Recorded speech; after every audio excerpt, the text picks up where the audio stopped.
नमस्कार, मी तृप्ती पालकर. बातमी बळीराजाची या कृषी विशेष बुलेटिनमध्ये आपल्या सगळ्यांचं स्वागत. आता कृषी विषयक महत्त्वाच्या बातम्यांचा झटपट आढावा घेऊयात बळीराजा टॉप 10 मधून. शेतकऱ्यांसाठी 1 रुपयामध्ये पीक विमा योजना मोठा गाजावाजा करून आणली गेली. मात्र पीक विमा कंपनीकडून वाशिम जिल्ह्यातील 6ही तालुक्यातील बहुतांश शेतकरी पीक विम्याच्या लाभापासून वंचित आहेत. याकडे शासन प्रशासनाचं दुर्लक्ष होत असून शेतकरी आर्थिक संकटामध्ये असल्यामुळे नुकसानग्रस्त शेतकऱ्यांना त्वरित पीक विमा देण्यात यावा अशी मागणी संपूर्ण जिल्ह्यामधील शेतकऱ्यांकडून व्यक्त केली जाते. शेतकऱ्यांना आर्थिक लाभ मिळाला नसल्यामुळे ती योजना फोल ठरत असल्याची कुजबूज सुद्धा शेतकऱ्यांमध्ये सुरू आहे. वाशिम जिल्ह्यात मागील काही दिवसांपासून ढगाळ वातावरण निर्माण झालंय. या वातावरणाचा परिणाम विविध पिकांवरती होतोय. गहू पिकावर खोड अळीचा प्रादुर्भाव असल्यामुळे मोठ्या प्रमाणामध्ये उत्पन्नामध्ये घट होण्याची भीती आहे. गहू पिकावर खोड अळीचा प्रादुर्भाव दिसून येत असून पिकं वाळून जाण्याची भीती व्यक्त होतीये. त्यामुळे शेतकरी पुन्हा संकटात सापडलाय. हिंगोली जिल्ह्यात मागील 15 दिवसांपासून सतत वातावरणामध्ये बदल होत असल्यामुळे त्याचा परिणाम रब्बी हंगामातील पिकांवरती होतोय. हरभरा पिकावर किडीचा प्रादुर्भाव झाल्यामुळे हरभरा गहू धोक्यामध्ये आहेत. वातावरणातील बदलामुळे महागड्या औषधांच्या फवारण्या करून देखील कोणताही परिणाम होत नसल्यामुळे शेतकरी मोठ्या चिंतेत सापडला असून याही वर्षी हरभरा आणि गव्हाच्या उत्पादनामध्ये घट होण्याची शक्यता निर्माण झाली आहे. माळशिरस तालुक्यामध्ये दुष्काळ जाहीर करण्यात आला. असं असताना देखील ऊस बिलामधून बँक सोसायटीची कर्ज वसूल केली जात असल्याच्या निषेधार्थ स्वाभिमानी शेतकरी संघटनेच्या वतीनं तहसीलदारांना निवेदन देण्यात आलं. ही वसुली तात्काळ बंद करावी अन्यथा आंदोलनाचा इशारा देण्यात आला. नांदेड जिल्ह्यामध्ये सध्या शेतकऱ्यांनी टरबूज खरबूज फळ पिकांची मोठ्या प्रमाणात लागवड करण्यास सुरुवात केली आहे. थंडीमुळे सध्या पिकांच्या लागवडीसाठी पोषक वातावरण असल्यामुळे मुगट परिसरामध्ये टरबूज लागवडीला शेतकऱ्यांनी सुरुवात केली. यंदा मुगट आणि भोकर परिसरामध्ये टरबूजाच्या लागवडीमध्ये लक्षणीय वाढ होणार असल्याचं चित्र पाहायला मिळतंय. हिंगोलीच्या सेनगाव येथील कृषी उत्पन्न बाजार समितीमध्ये कोणत्याच सुविधा नसल्यामुळे शेतीमाल विक्रीसाठी घेऊन येणाऱ्या शेतकऱ्यांचे हाल होत आहेत. शेतकऱ्यांना राहण्यासाठी शेतकरी भवन नाही, शौचालय देखील नसल्यामुळे शेतकऱ्यांना नुकसान होतंय, त्रास होतोय. त्यामुळे या ठिकाणी गैरसोयीचा सामना शेतकऱ्यांना करावा लागतोय.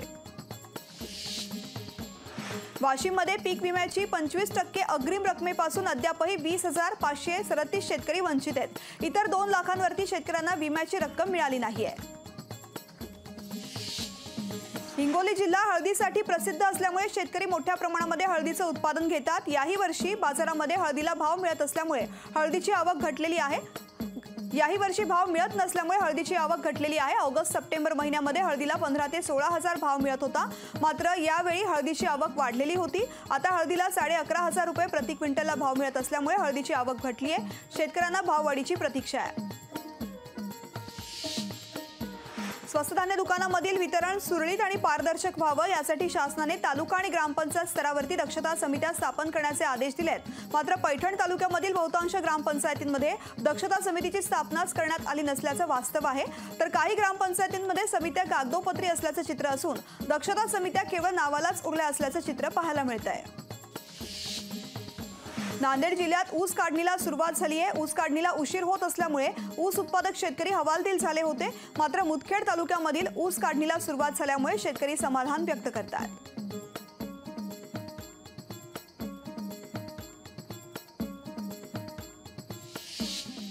आता कृषी विषयक बातम्या पाहूयात विस्तारित स्वरूपामध्ये. वाशिम जिल्ह्यामध्ये मागील काही दिवसांपासून ढगाळ वातावरण निर्माण झालंय. या वातावरणाचा परिणाम विविध पिकांवरती होतोय. गहू पिकावर खोड अळीचा प्रादुर्भाव झाला असल्यामुळे मोठ्या प्रमाणामध्ये उत्पन्नामध्ये घट होण्याची भीती आहे. गहू पिकावरती खोड अळीचा प्रादुर्भाव दिसून येत असून पिकं वाळून जाण्याची भीती आहे. त्यामुळे शेतकरी पुन्हा संकटात सापडला आहे. या संदर्भात माहिती घेऊयात आमचे प्रतिनिधी गोपाळ व्यास यांच्याकडून. गोपाळ, गव्हावरती ढगाळ वातावरणाचा परिणाम पाहायला मिळतोय. अळीचाही प्रादुर्भाव झालेला आहे. काय नेमकी परिस्थिती आहे गहू पिकाची? नक्कीच तृप्ती, जिल्ह्यात मागील 5 ते 6 दिवसापासून ढगाळ वातावरण निर्माण झाले आहे. याच वातावरणाचा परिणाम विविध पिकावर जाणवत असून यामध्ये रब्बी हंगामात घेतल्या जाणाऱ्या गहू पिकांवर खोड अळीचा प्रादुर्भाव मोठ्या प्रमाणात वाढत असल्याने उत्पन्नात घट होण्याची भीती शेतकऱ्यांवर ओढावली आहे. त्यामुळे गहू पिकावर खोड अळीचा प्रादुर्भाव दिसून येत असून त्यामुळे ताजेतवाने पीक जे वाळून जाण्याच्या भीतीने शेतकरी आर्थिक संकटात सापडल्याचं चित्र सध्या पाहायला मिळते वाशिम जिल्ह्यात. तृप्ती, गोपाळ, वाशिम जिल्ह्यामध्ये किती मोठ्या प्रमाणामध्ये गव्हाचं क्षेत्र आहे, किती मोठ्या प्रमाणात लागवड झालेली आहे आणि कोणकोणत्या भागामध्ये अळीचा प्रादुर्भाव होण्याची भीती व्यक्त केली जाते? नक्कीच तृप्ती, वाशिम जिल्ह्यात रब्बी हंगामात घेतल्या जाणाऱ्या गव्हाचं क्षेत्र हे खूप मोठ्या प्रमाणात आहे आणि त्यातल्या त्यात मालेगाव असेल, रिसोड असेल आणि आपलं कारंजा असेल या तालुक्यात मोठ्या प्रमाणात खोड अळीचा प्रादुर्भाव दिसून येत आहे. तृप्ती. निश्चित. धन्यवाद गोपाल या संपूर्ण माहितीसाठी. यानंतर पुढली बातमी आपण पाहूयात. शेती म्हटलं की त्यामध्ये रासायनिक खतं, औषध फवारणी यासारखं चित्र आपल्या डोळ्यासमोर येतं. मात्र धुळे जिल्ह्यामधील नांद्रे या गावामध्ये एका उच्च शिक्षित तरुणीनं कोणत्याही खताचा वापर न करता सेंद्रिय पद्धतीनं शेतीचा प्रयोग यशस्वी करून दाखवलाय. प्रांजली बोरसे असं या तरुणीचं नाव आहे. या तरुणीनं अनेक झाडांना खतं किंवा पाणी न देता ही झाडं वाढवलेली आहेत. इतकंच नाही तर प्रांजलीनं खाण्या किंवा वापरण्यायोग्य नसलेल्या बियांपासून दागिने देखील तयार केलेत. फक्त झाडांसोबत संवाद साधल्यानंतरही ते वाढतात असं प्रांजलीचा दावा आहे. या संदर्भात प्रांजली सोबत संवाद साधलाय आमचे प्रतिनिधी विशाल ठाकूर यांनी. पाहूयात. बातमी बळीराजाची या विशेष शेतकऱ्यांच्या बुलेटिनमध्ये आपलं स्वागत. मी विशाल ठाकूर. लोकशाहीच्या माध्यमातून आपण वेगवेगळ्या शेतीचे उपक्रम हे दाखवत असतो. असाच एक उपक्रम पाहण्यासाठी आपण आलो धुळे जिल्ह्यातील नांद्रे या गावामध्ये. महत्त्वाचं म्हणजे ज्या शेतकऱ्यांनी ही शेती फुलवली आहे, ज्या पद्धतीने शेती केली जाते, त्यांचं विशेष म्हणजे त्यांचं BSc ॲग्री शिक्षण झालेलं आहे की आपण गावाकडे शेती केली गेली पाहिजे.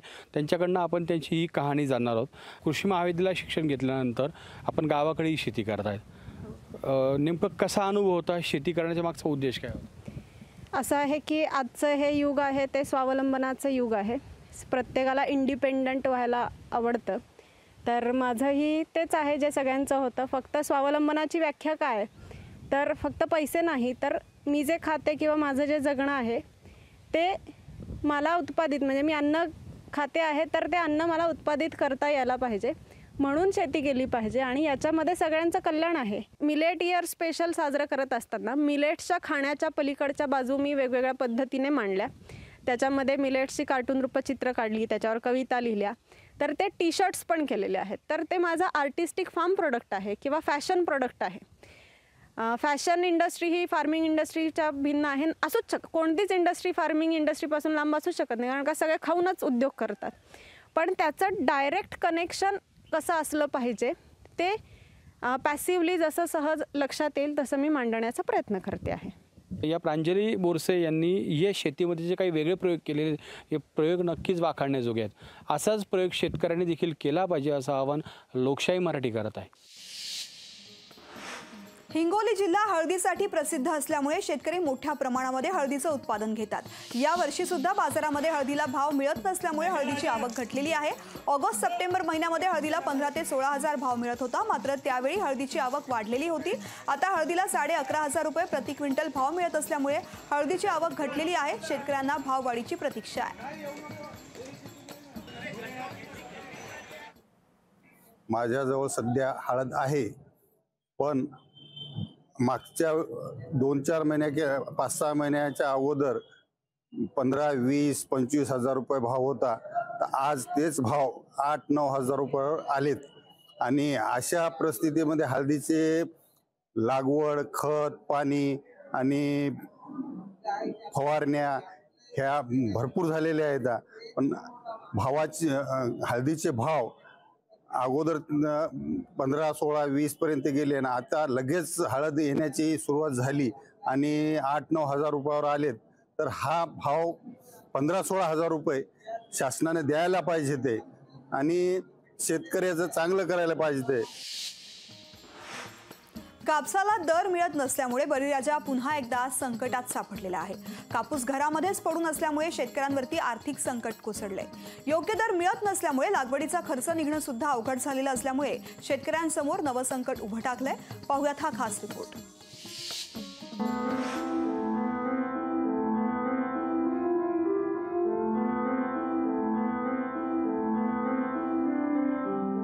कधी अस्मानी तर कधी सुलतानी संकटाचा सामना शेतकऱ्यांना करावा लागतोय.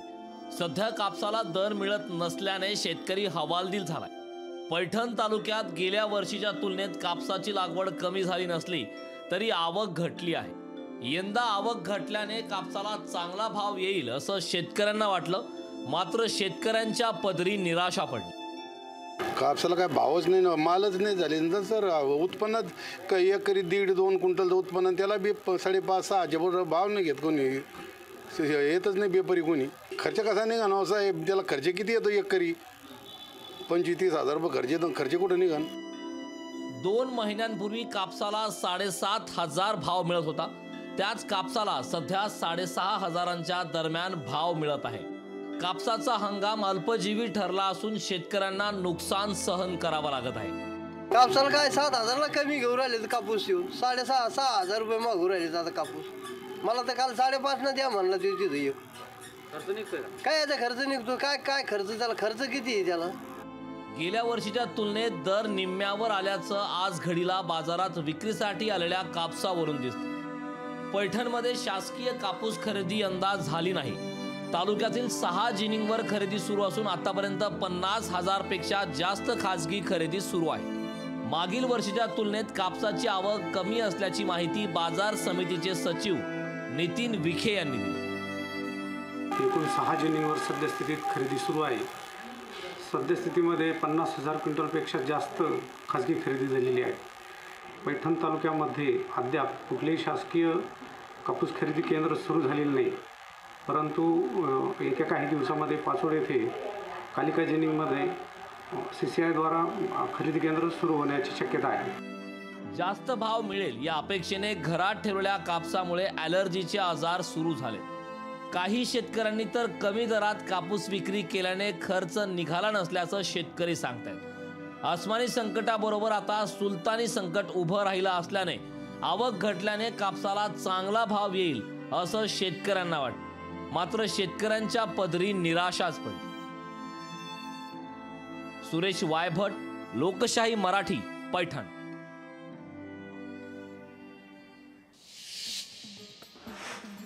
मागील काही दिवसांपासून कापसाची भाव वाढ होत नसल्यामुळे शेतकरी अडचणीत सापडलेला आहे. खर्च अधिक आणि भाव कमी अशा दुहेरी संकटामध्ये शेतकरी असून किमान भाव तरी द्यावा अशी मागणी केली जाते. यावर्षी अवकाळी पावसामुळे सोयाबीनसह इतर पिकांचं मोठं नुकसान झालं. आता कापसाचंही उत्पादन अपेक्षेपेक्षा कमी झालं असून आता कापसाचे दर कोसळलेले आहेत. त्यामुळे शेतकऱ्यांनी सध्या पांढऱ्या सोन्याची घरामध्ये साठवणूक केलेली आहे. सद्यस्थितीमध्ये बाजारामध्ये कापसाला 6,600 ते 6,900 रुपयेपर्यंतच भाव मिळतोय. कापसाला पुढील काळामध्ये अजून भाव येईल या आशेने शेतकऱ्यांनी कापूस विकण्यासाठी काढला नाहीये. उत्पादन कमी असल्यामुळे येत्या काही दिवसांमध्ये भाव वाढेल ही शेतकऱ्यांची आशा आहे. त्यामुळे सध्या तरी शेतकरी कापूस विकण्यासाठी इच्छुक नाहीयेत. मोठ्या प्रमाणात शेतकऱ्याचा माल घरीच साठवून ठेवलेला आहे. हमीभाव केंद्र चालू केले, पण हमीभाव केंद्रामध्ये लोक नेऊन नाही राहिलेले आणि जो बाजार रेट आहे कमी आहे. आणि शेतकऱ्याला जी अपेक्षा होती मार्केटमध्ये का रेट वाढेल, त्या दृष्टिकोनात आज 80% माल शेतकऱ्याच्या घरात भरून आहे. आणि जे CCIने केंद्र चालू केलेले आहे ते मोजक्या ठिकाणी चालू केलेले आहेत. त्या दृष्टिकोनाने मराठी ऐका, पहा, जागरूक रहा.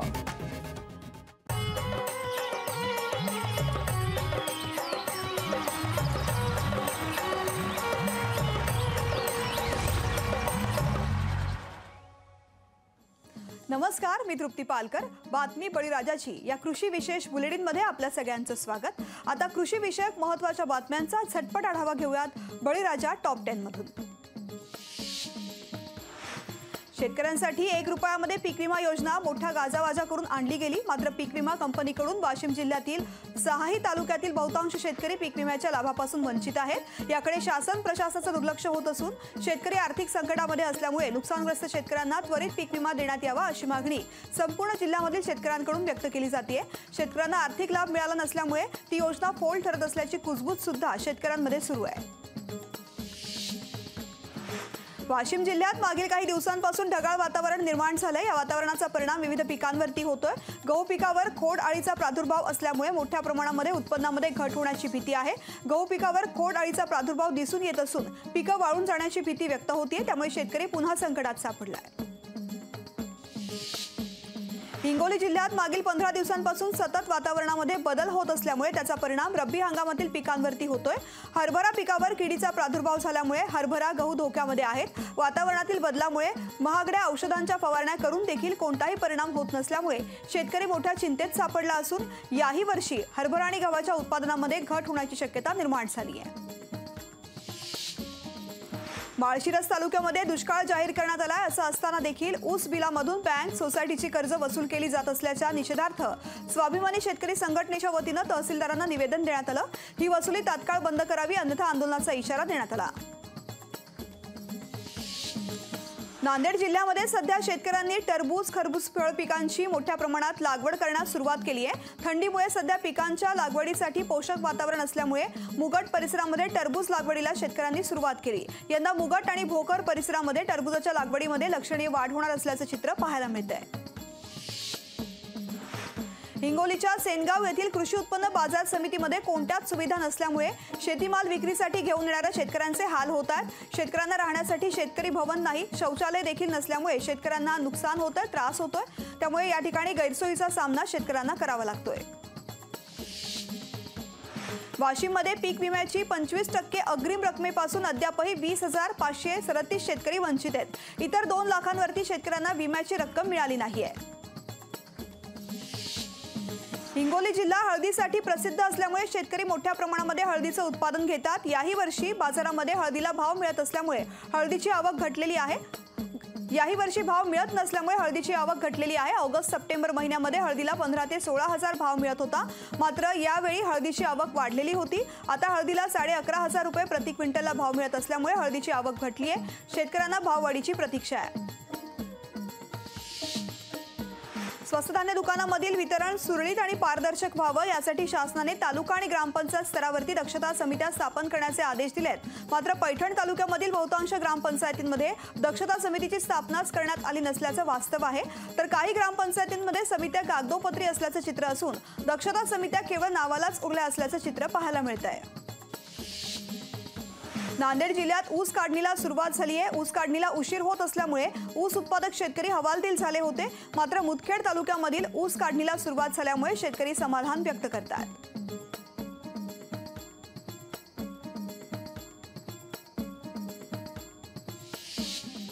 आता कृषी विषयक बातम्या पाहूयात विस्तारित स्वरूपामध्ये। वाशिम जिल्ह्यामध्ये मागील काही दिवसांपासून ढगाळ वातावरण निर्माण झालंय। या वातावरणाचा परिणाम विविध पिकांवरती होतोय। गहू पिकावर खोड अळीचा प्रादुर्भाव झाला असल्यामुळे मोठ्या प्रमाणामध्ये उत्पन्नामध्ये घट होण्याची भीती आहे। गहू पिकावरती खोड अळीचा प्रादुर्भाव दिसून येत असून पिकं वाळून जाण्याची भीती आहे। त्यामुळे शेतकरी पुन्हा संकटात सापडलाय। या संदर्भात माहिती घेऊयात आमचे प्रतिनिधी गोपाळ व्यास यांच्याकडून। गोपाळ, गव्हावरती ढगाळ वातावरणाचा परिणाम पाहायला मिळतोय, अळीचाही प्रादुर्भाव झालेला आहे, काय नेमकी परिस्थिती आहे गहू पिकाची?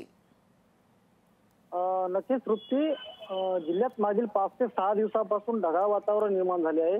याच वातावरणाचा परिणाम विविध पिकावर जाणवत असून यामध्ये रब्बी हंगामात घेतल्या जाणाऱ्या गहू पिकांवर खोड अळीचा प्रादुर्भाव मोठ्या प्रमाणात वाढत असल्याने उत्पन्नात घट होण्याची भीती शेतकऱ्यांवर ओढावली आहे। त्यामुळे गहू पिकावर खोड अळीचा प्रादुर्भाव दिसून येत असून त्यामुळे ताजीतवानी पीक जे वाळून जाण्याच्या भीतीने शेतकरी आर्थिक संकटात सापडल्याचं चित्र सध्या पाहायला मिळते वाशिम जिल्ह्यात। तृप्ती, गोपाळ, वाशिम जिल्ह्यामध्ये किती मोठ्या प्रमाणामध्ये गव्हाचं क्षेत्र आहे, किती मोठ्या प्रमाणात लागवड झालेली आहे आणि कोणकोणत्या भागामध्ये अळीचा प्रादुर्भाव होण्याची भीती व्यक्त केली जाते? नक्कीच तृप्ती, वाशिम जिल्ह्यात रब्बी हंगामात घेतल्या जाणाऱ्या गव्हाचं क्षेत्र हे खूप मोठ्या प्रमाणात आहे आणि त्यातल्या त्यात मालेगाव असेल, रिसोड असेल आणि आपलं कारंजा असेल या तालुक्यात मोठ्या प्रमाणात खोड अळीचा प्रादुर्भाव दिसून येत आहे। तृप्ती, निश्चित धन्यवाद गोपाल या संपूर्ण माहितीसाठी। यानंतर पुढली बातमी आपण पाहूयात। शेती म्हटलं की त्यामध्ये रासायनिक खतं, औषध फवारणी यासारखं चित्र आपल्या डोळ्यासमोर येतं। मात्र धुळे जिल्ह्यामधील नांद्रे या गावामध्ये एका उच्च शिक्षित तरुणीनं कोणत्याही खताचा वापर न करता सेंद्रिय पद्धतीनं शेतीचा प्रयोग यशस्वी करून दाखवलाय। प्रांजली बोरसे असं या तरुणीचं नाव आहे। या तरुणीनं अनेक झाडांना खतं किंवा पाणी न देता ही झाडं वाढवलेली आहेत। इतकंच नाही तर प्रांजलीनं खाण्या किंवा वापरण्यायोग्य नसलेल्या बियांपासून दागिने देखील तयार केलेत। फक्त झाडांसोबत संवाद साधल्यानंतरही ते वाढतात असं प्रांजली प्रांजलीचा दावा आहे। या संदर्भात प्रांजली सोबत संवाद साधलाय आमचे प्रतिनिधी विशाल ठाकूर यांनी। पाहूयात बातमी बळीराजाची या विशेष शेतकऱ्यांच्या बुलेटिनमध्ये आपलं स्वागत। मी विशाल ठाकूर। लोकशाहीच्या माध्यमातून आपण वेगवेगळ्या शेतीचे उपक्रम हे दाखवत असतो। असाच एक उपक्रम पाहण्यासाठी आपण आलो धुळे जिल्ह्यातील नांद्रे या गावामध्ये। महत्त्वाचं म्हणजे ज्या शेतकऱ्यांनी ही शेती फुलवली आहे, ज्या पद्धतीने शेती केली जाते, त्यांचं विशेष म्हणजे त्यांचं BSc ॲग्री शिक्षण झालेलं आहे की आपण गावाकडे शेती गेली पाहिजे। त्यांच्याकडनं आपण त्यांची ही कहाणी जाणणार आहोत। कृषी महाविद्यालयात शिक्षण घेतल्यानंतर आपण गावाकडेही शेती करतायत। नेमकं कसा अनुभव होता, शेती करण्याच्या मागचा उद्देश काय होता? असं आहे की आजचं हे युग आहे ते स्वावलंबनाचं युग आहे। प्रत्येकाला इंडिपेंडंट व्हायला आवडतं। तर माझंही तेच आहे जे सगळ्यांचं होतं। फक्त स्वावलंबनाची व्याख्या काय तर फक्त पैसे नाही, तर मी जे खाते किंवा माझं जे जगणं आहे ते मला उत्पादित म्हणजे मी अन्न खाते आहे तर ते अन्न मला उत्पादित करता यायला पाहिजे, म्हणून शेती केली पाहिजे आणि याच्यामध्ये सगळ्यांचं कल्याण आहे। मिलेट इयर स्पेशल साजरं करत असताना मिलेट्सच्या खाण्याच्या पलीकडच्या बाजू मी वेगवेगळ्या पद्धतीने मांडल्या। त्याच्यामध्ये मिलेट्सची कार्टून रूपचित्र काढली, त्याच्यावर कविता लिहिल्या, तर ते टी-शर्ट्स पण केलेले आहेत। तर ते माझं आर्टिस्टिक फार्म प्रोडक्ट आहे किंवा फॅशन प्रोडक्ट आहे। फॅशन इंडस्ट्री ही फार्मिंग इंडस्ट्रीच्या भिन्न आहे, असूच कोणतीच इंडस्ट्री फार्मिंग इंडस्ट्रीपासून लांब असू शकत नाही, कारण का सगळे खाऊनच उद्योग करतात। पण त्याचं डायरेक्ट कनेक्शन कसं असलं पाहिजे ते पॅसिव्हली जसं सहज लक्षात येईल तसं मी मांडण्याचा प्रयत्न करते आहे। या प्रांजली बोरसे यांनी या शेतीमध्ये जे काही वेगळे प्रयोग केलेले हे प्रयोग नक्कीच वाखाणण्याजोगे आहेत। असाच प्रयोग शेतकऱ्यांनी देखील केला पाहिजे असं आवाहन लोकशाही मराठी करत आहे। हिंगोली जिल्हा हळदीसाठी प्रसिद्ध असल्यामुळे शेतकरी मोठ्या प्रमाणामध्ये हळदीचं उत्पादन घेतात। या वर्षी सुद्धा बाजारामध्ये हळदीला भाव मिळत नसल्यामुळे हळदीची आवक घटलेली आहे। ऑगस्ट सप्टेंबर महिन्यामध्ये हळदीला 15 ते 16 हजार भाव मिळत होता, मात्र त्यावेळी हळदीची आवक वाढलेली होती। आता हळदीला 11,500 रुपये प्रति क्विंटल भाव मिळत असल्यामुळे हळदीची आवक घटलेली आहे। शेतकऱ्यांना भाववाढीची प्रतीक्षा आहे। माझ्याजवळ सध्या हळद आहे, पण मागच्या 2-4 महिन्या 5-6 महिन्याच्या अगोदर 15, 20, 25 हजार रुपये भाव होता, तर आज तेच भाव 8-9 हजार रुपयावर आलेत। आणि अशा परिस्थितीमध्ये हळदीचे लागवड, खत, पाणी आणि फवारण्या ह्या भरपूर झालेल्या आहेत। पण हळदीचे भाव अगोदर 15, 16, 20 पर्यंत गेले आणि आता लगेच हळद येण्याची सुरुवात झाली आणि 8-9 हजार रुपयावर आलेत। तर हा भाव 15-16 हजार रुपये शासनाने द्यायला पाहिजे ते, आणि शेतकऱ्याचं चांगलं करायला पाहिजे ते। कापसाला दर मिळत नसल्यामुळे बळीराजा पुन्हा एकदा संकटात सापडलेला आहे। कापूस घरामध्येच पडून असल्यामुळे शेतकऱ्यांवरती आर्थिक संकट कोसळले। योग्य दर मिळत नसल्यामुळे लागवडीचा खर्च निघणं सुद्धा अवघड झालेलं असल्यामुळे शेतकऱ्यांसमोर नवं संकट उभं टाकलंय। पाहूयात हा खास रिपोर्ट।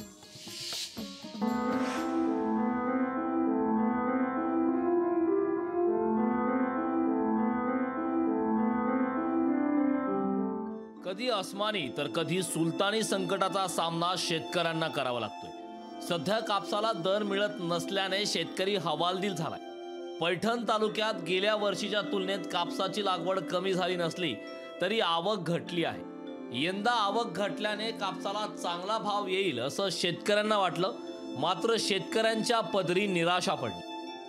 कापसाला काय भावच नाही ना, मालच नाही झाले नंतर सर उत्पन्नात काही एकरी 1.5-2 क्विंटल उत्पन्न, त्याला बी 5.5-6 हजार भाव नाही घेत कोणी, येतच नाही बेपारी कोणी। खर्च कसा निघा ना साहेब, त्याला खर्च किती येतो एकरी 25-30 हजार रुपये खर्च येतो, खर्च कुठं निघान। 2 महिन्यांपूर्वी कापसाला 7.5 हजार भाव मिळत होता, त्याच कापसाला सध्या 6.5 हजारांच्या दरम्यान भाव मिळत आहे। कापसाचा हंगाम अल्पजीवी ठरला असून शेतकऱ्यांना नुकसान सहन करावं लागत आहे। कापसाला काय 7 हजारला कमी घेऊन राहिले कापूस येऊन 6.5 हजार रुपये मागू राहिले आता कापूस। मला तर काल 5.5 द्या म्हणलं तिथे खर्च निघतोय काय, याचा खर्च निघतो काय काय खर्च, त्याला खर्च किती आहे त्याला। गेल्या वर्षीच्या तुलनेत दर निम्म्यावर आल्याचं आज घडीला बाजारात विक्रीसाठी आलेल्या कापसावरून दिसतं। पैठणमध्ये शासकीय कापूस खरेदी यंदा झाली नाही। तालुक्यातील 6 जिनिंगवर खरेदी सुरू असून आतापर्यंत 50,000 पेक्षा जास्त खासगी खरेदी सुरू आहे। मागील वर्षीच्या तुलनेत कापसाची आवक कमी असल्याची माहिती बाजार समितीचे सचिव नितीन विखे यांनी दिली। एकूण 6 जिनिंगवर सद्यस्थितीत खरेदी सुरू आहे। सद्यस्थितीमध्ये 50,000 क्विंटलपेक्षा जास्त खासगी खरेदी झालेली आहे। पैठण तालुक्यामध्ये अद्याप कुठलेही शासकीय कापूस खरेदी केंद्र सुरू झालेले नाही, परंतु येत्या काही दिवसामध्ये पाचोड येथे कालिका जिनिंगमध्ये CCI द्वारा खरेदी केंद्र सुरू होण्याची शक्यता आहे। जास्त भाव मिळेल या अपेक्षेने घरात ठेवलेल्या कापसामुळे ॲलर्जीचे आजार सुरू झाले। काही शेतकऱ्यांनी तर कमी दरात कापूस विक्री केल्याने खर्च निघाला नसल्याचं शेतकरी सांगतायत। आसमानी संकटाबरोबर आता सुलतानी संकट उभं राहिलं असल्याने आवक घटल्याने कापसाला चांगला भाव येईल असं शेतकऱ्यांना वाटतं। मात्र शेतकऱ्यांच्या पदरी निराशाच पडली। सुरेश वायभट, लोकशाही मराठी, पैठण।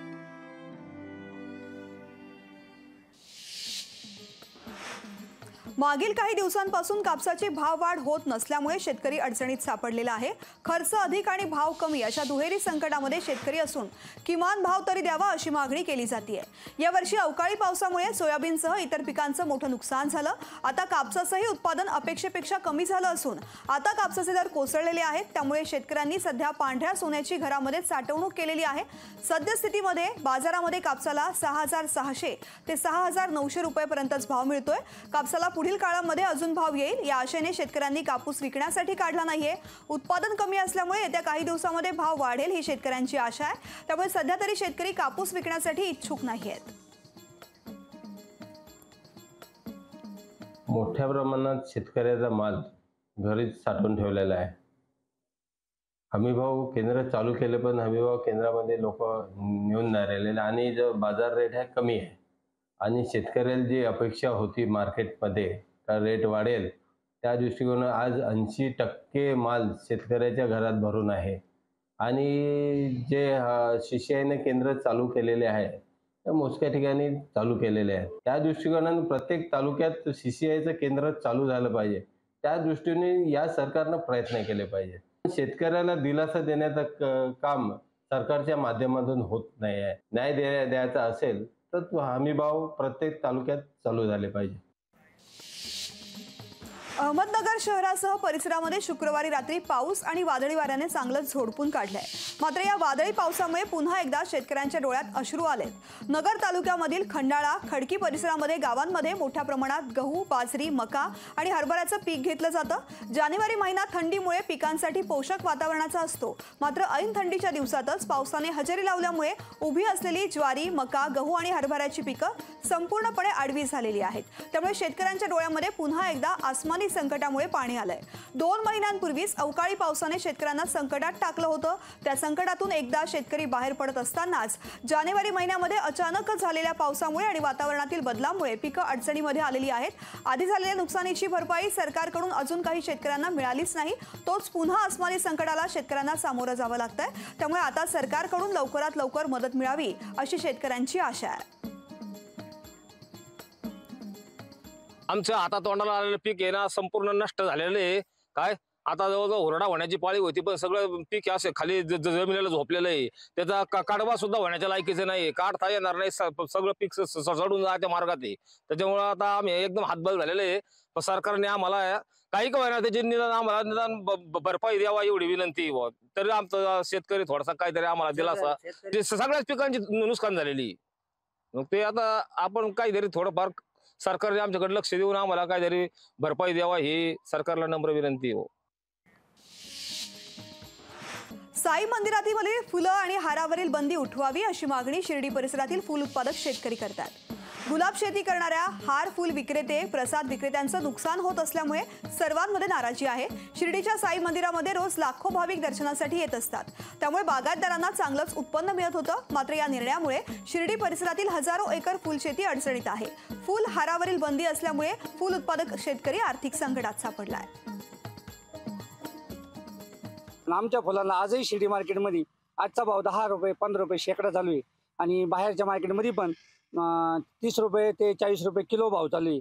किलोमध्ये 200 फुलं बसतात। वाहतूक खर्च त्यांचा परत कमिशन आणि हे सगळ्या प्रकारे करतात, आम्हाला शिल्लक काही राहत नाही. बाकीच्या सगळ्या मंदिरामध्ये फुलं चाललेले, तर मग शिर्डी साईबाबा मंदिरच का? आम्हाला आम्ही वेळोवेळी साहेबांना पण नियोजन दिले आहेत, शिर्डी मंदिर परिसरात त्यांना पण निवेदन दिले आहेत. त्यांनी आम्हाला कोर्टाचं कारण सांगून कायम आमच्याकडून म्हणजे आमची एक प्रकारे ती वेलनेस केली शेतकऱ्यांची. ड्रोनद्वारे कांदा पिकावरती औषध फवारणी करण्यात आलेली आहे. नेवासा तालुक्यामधील वरखेड येथील कडूबाळ गोरे या प्रगतशील शेतकऱ्याच्या शेतावरती उच्च तंत्रज्ञानाचा वापर करून प्रात्यक्षिक सादर करण्यात आलं. कृषी शास्त्रज्ञ डॉक्टर अशोकराव ढगे यांच्या मार्गदर्शनाखाली हे तंत्रज्ञान मार्गदर्शन पार पडलं. कृषी क्षेत्रामध्ये आता उच्च तंत्रज्ञान वापरणे ही काळाची गरज झालेली आहे. विशेषतः ड्रोन टेक्नॉलॉजीमुळे शेतीमध्ये आता नवीन तंत्रज्ञान वापरून क्रांती घडू शकते. ड्रोनच्या तंत्रज्ञानासंबंधात अहमदनगर जिल्ह्यातील नेवासा तालुक्यातील वरखेड येथे आम्ही प्रात्यक्षिक घेतले. ड्रोन टेक्नॉलॉजीमुळे पाण्याची बचत होते, औषधाची आणि रासायनिक खताची सुद्धा हवाई फवारणी करता येते, वेळेची बचत होते, मजुराच्या समस्येतून सुटका होते. असे अनेक प्रकारचे फायदे आम्ही शेतकऱ्यांना सविस्तर सांगितले. हिरड्याला रास्तभाव जाहीर करा, हिरड्याची सरकारी खरेदी सुरू करा आणि भंडारदरा धरणामध्ये बुडीत बंधारे बांधून आदिवासी गावांना पिण्यासाठी आणि शेतीसाठी पाणी द्या या प्रमुख मागण्यांसाठी राजुरामध्ये सुरू असलेलं मुक्काम आंदोलन तिसऱ्या दिवशी तीव्र करण्यात आलं. राजूर येथील आदिवासी विकास महामंडळाच्या कार्यालयामध्ये शेकडो कार्यकर्त्यांनी घोषणा देत घुसून अधिकाऱ्यांच्या टेबलावरती हिरडा ओतून आपला निषेध व्यक्त केला. राजूर मुक्काम आंदोलनाचा आजचा तिसरा दिवस असून आदिवासी मंडळाचा कोणीही आंदोलकांना भेटण्यासाठी आलं नाही. परिणामी आंदोलकांनी आंदोलन तीव्र करण्याचा निर्णय घेतला. नाशिक इथून आदिवासी महामंडळाचे कार्यकारी संचालक राजूरला आंदोलनाच्या मंडपामध्ये येऊन हिरडा खरेदीबाबत लेखी देत नाहीत तोवर आंदोलन मागे घेणार नसल्याचं आंदोलकांनी जाहीर केलेलं आहे. डॉक्टर अजित नवले, सदाशिव साबळे, नामदेव भांगरे, एकनाथ मेंगाळ, राजाराम गंभीरे हे आंदोलनाचं नेतृत्व करतात.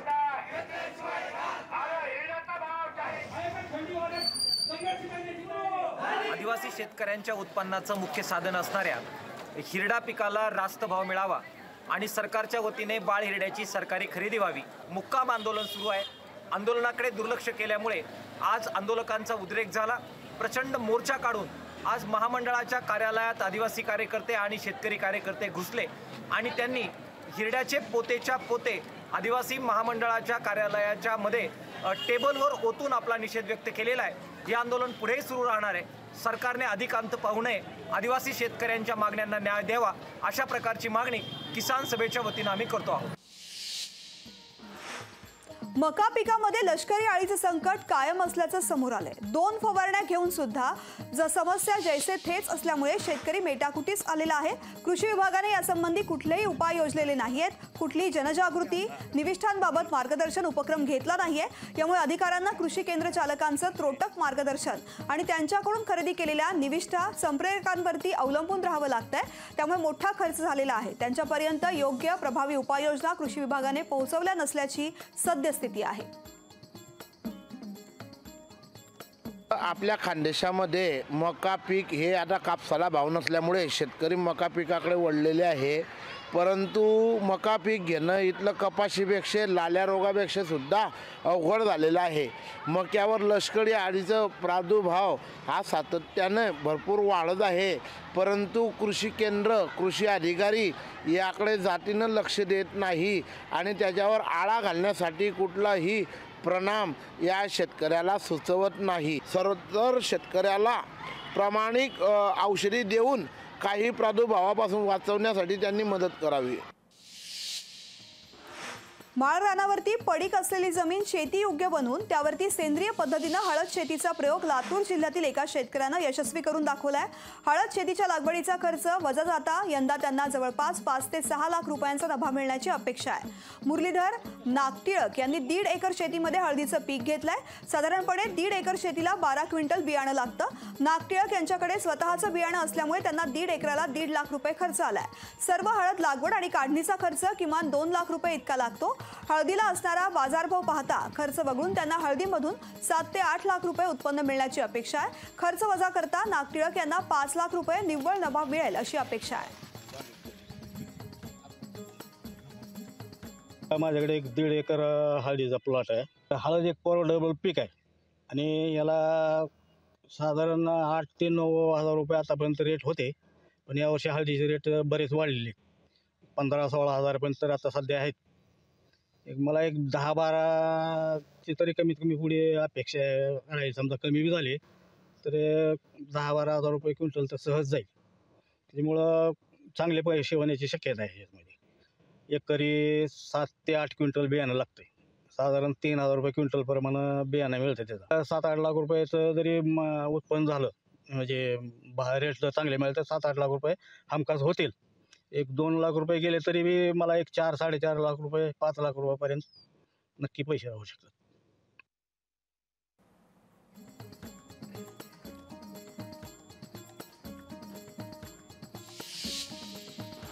यानंतर या बुलेटिनमध्ये इथेच थांबूया. नमस्कार.